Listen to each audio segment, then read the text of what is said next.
Nicholas, and there's about 24-5 seconds between us at the moment, so let's stay on the road. Gemmell took his first stage win, while Serge Damso took a second off Kuhn, bringing the gap down to 2 seconds, with one more stage to go for the day. The final stage of day one was the ever-popular Jeffreys Bay Town stage. Just 1.5 kilometres long, this was a stage that could prove critical to the outcome of the event. Drivers know they can't necessarily win a rally on a street stage, but they can easily lose it.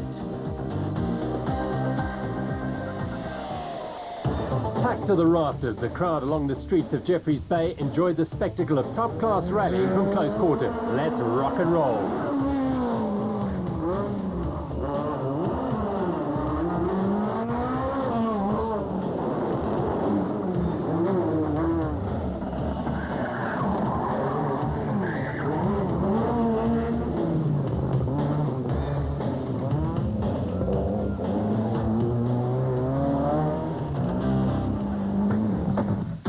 Incredibly, Serge Damso took that stage win, his fourth of the day, beating Enzo Kuhn by 2 seconds, which meant they were level pegging at the end of day one.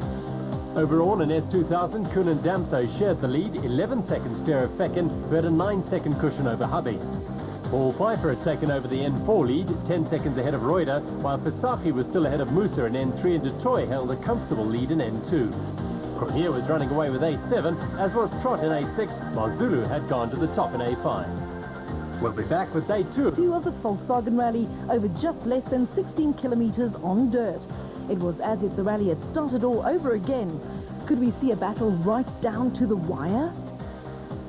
It's still winter, so the sun rises late, and with overnight rain and a strong wind, the temperature dropped as well.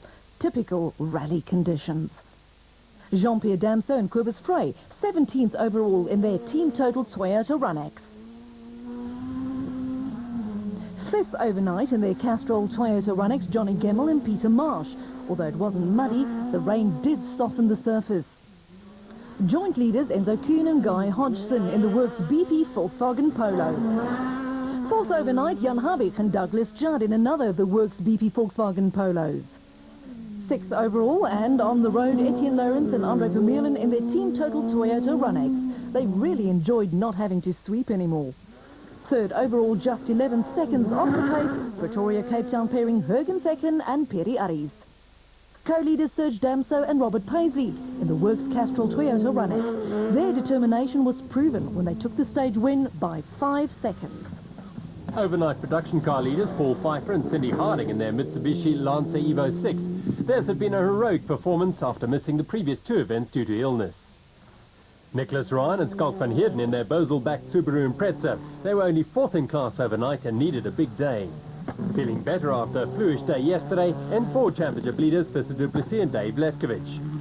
Needing to make up a deficit of 10 seconds, Fernando Reuter and Gerard Snyman. They won the stage, beating Pfeiffer and Harding by 14 seconds and took the N4 lead. 2nd in A7 overnight, Mike Nathan and Dean Riedlinghuis in their AWI Toyota Corolla.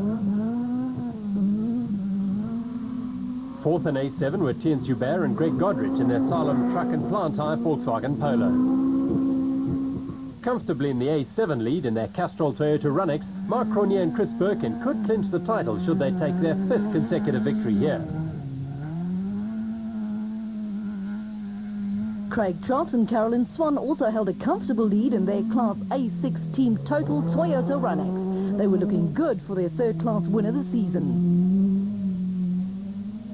Running 3rd in A6, Stephen Wilkin and Gert Nienaber in their Panhard Volkswagen Polo. They won their class on the Sasol Rally in April. Class N3 leaders Rodney Versace and Arno Legranzi in their team total Toyota Runex. Running a solid 2nd in N3, team total Toyota Runex teammates Mohamed Musa and Henry Dearlove. 2nd in N2, Stephen White and Ashley Haig-Smith in their Mitsubishi Lancer. Well on their way to clinching the N2 title, class leaders Etienne Detoy and Patrick Vermaak in their McCarthy Toyota Corolla.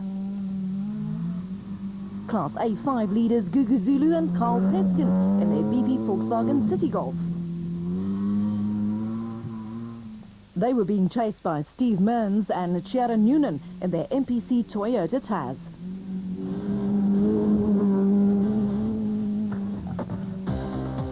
Danso won stage 10, taking an overall lead of 5 seconds over Kuhn, while Reuter had taken over the lead in Class N4. Stage 11 was a rerun of stages 6 and 7 combined, bringing it to a total stage distance of just under 22 kilometres. At the front, the question was being asked whether Serge Damso had made the definitive break, or could Kuhn hit back?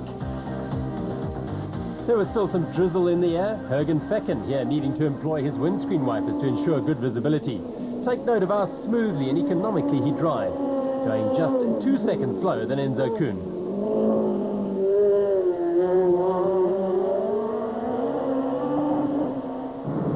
And speaking of Kuhn, he knew he had to throw everything at the rally leader, otherwise the old man would simply get away.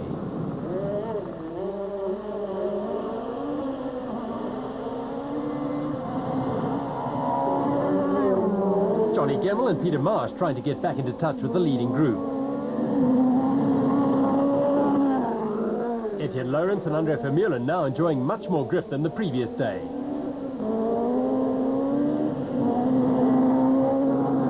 Rally leaders Serge Damso and Robert Paisley knew that they had to hammer home their advantage on this stage and went about it beautifully. Let's just watch them in action.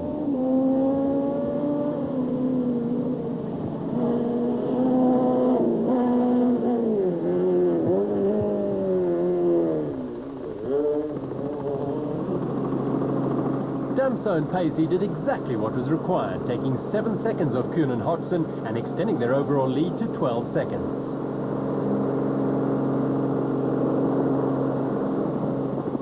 Jan Habig and Douglas Judd found the handling of their car much more to their liking on day 2 and were flying. Just watch this.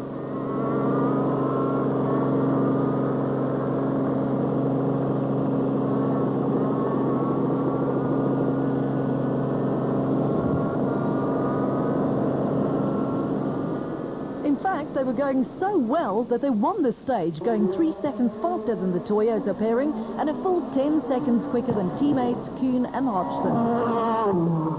Paul Pfeiffer and Cindy Harding had dropped to second in the production car category, but would lose more time in stage 11. Perhaps the exertion was beginning to take its toll.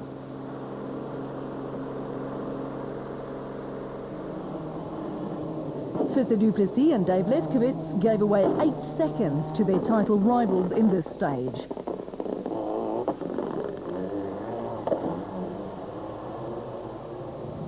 Fernando Reuter and Gerard Snyman went 6 seconds faster than the Subaru crew, looking at consolidating their lead in the class.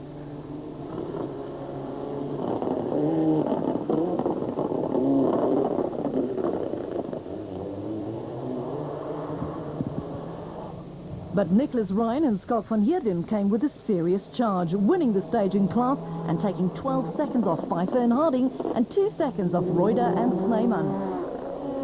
Here's another comparison for you. The difference between an S2000 car and that of a Class N4 car. Keep in mind both are four-wheel driven, but the N4 car is also turbocharged. Habig took his second stage win of the event, but crucially Damso extended his lead over Kuhn to 12 seconds. Ryan took the N4 stage win to creep closer to the top 3. Stage 12 was 22 kilometres of gravel, still in the Longmoor Forest, and once again it could prove crucial to the outcome of the fight up front. If Damso was able to extend the gap even further, it was doubtful whether anyone would be able to fight back. We join Jürgen Fecken and Pierre Aries in the cockpit. Long right 7 opens. 50, left 6 in, keep in on the left 6, into right 3 in, keep in, 100, long right 3, tightens to 7, 100, left 9,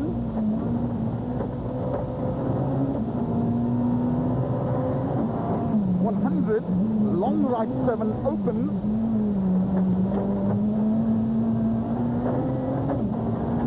into left 4, right 5, keep in on the 5,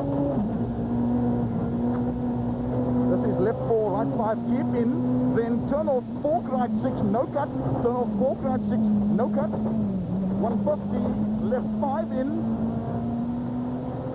The Volkswagen pair went 5th fastest on this stage. But this is where the action was. Could Kuhn and Hodgson do anything about the flying Toyota pair at the top of the standings?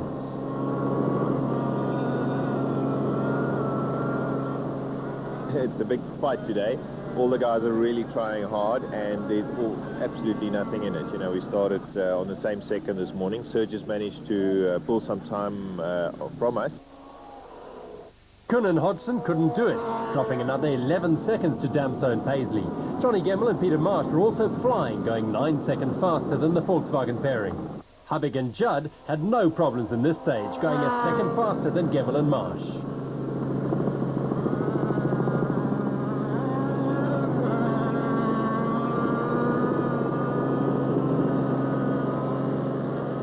We're really trying very hard this morning, but the cars are very sensitive to tyre choices on the stages, so the tyre choices are very critical, although it only makes a difference of 0.3 of a second a kilometre, but it does count after 20 kilometres.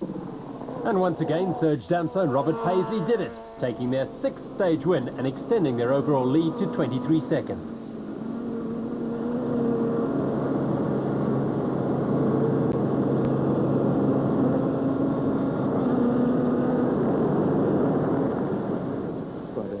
A tough day out there today, so we just hope we can keep it going. Then, problems for Lawrence and Vermeulen as they parked their car in a ditch. Game over. Nicholas Ryan and Schalk van Heerden had the bit between their teeth, now ahead of Duplessis and Lefkowitz. However, things didn't go according to plan, and the Subaru WRX crew clawed back 7 seconds. Paul Pfeiffer and Cindy Harding made a great mini comeback in this stage, finishing just 1 second slower than the stage winners, even though they had their moments. Another stage win in N4 for Fernando Reuter and Gerard Snyman. It seemed unlikely that anyone would catch them. Yeah, it's been quite good. You know, we've been quite focused today. It's very close up here in production cars, and I must say we started at 12 behind this morning, 14, and now we are comfortably in front. Damso took that stage by 1 second over Habeck, but his overall lead now stood at 23 seconds over Kuhn. Reuter was 15 seconds ahead of Pfeiffer in N4. Overall, and in S2000, Kuhn and Habeck were even Stevens in second place, with only 42 seconds separating the top 5. Reuter led Pfeiffer in N4, while in N3 Musa had drawn level with Versace. De Toy and Vermaak still held sway in N2.